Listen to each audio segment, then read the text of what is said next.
নমস্কার সবাইকে। তো কুমড়ো এবং পুঁইয়ের সবজি রান্না করার জন্য দেখে নিতে পারছেন আমরা কয়েকটা সবজি কেটে নিয়েছি আর কড়াইয়ে দিয়ে দিলাম সর্ষের তেল, ফোড়নে দিলাম শুকনো লঙ্কা, তেজপাতা এবং জিরে। তারপর একটু নাড়াচাড়া করার পর দিয়ে দিলাম একটু হিং।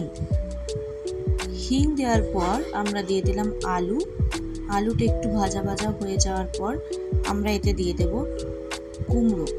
কুমড়োটা আমরা একটু ভাজা ভাজা করে নেব। তারপর আমরা দিয়ে দেব পুঁইয়ের যে ডাঁটা, কারণ ডাঁটা সেদ্ধ হতে একটু সময় লাগে। তারপর বেগুন এবং তারপর টমেটো দিয়ে আমরা এটাকে ভালো করে কষাতে থাকবো। মাঝে আমি আদা বাটা দিয়েছি, সেটা দেখাতে আমি ভুলে গিয়েছিলাম, মাফ করবেন। তারপর আমরা এটাকে আরও ভাজা ভাজা করবো এবং দিয়ে দেব এই মশলার মধ্যে আছে জিরে গুঁড়ো, ধনে গুঁড়ো, হলুদ গুঁড়ো এবং লঙ্কা গুঁড়ো।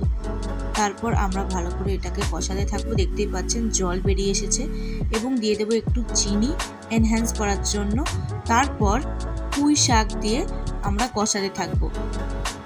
দেখতেই পাচ্ছেন জল বেরিয়ে এসেছে এবং মাখো মাখো হয়ে গেছে। নামানোর আগে দিয়ে দিলাম গরম মশলা। তারপর আমরা নামিয়ে ফেললাম। রেডি হয়ে গেল আমাদের কুমড়ো এবং পুঁইয়ের সবজি।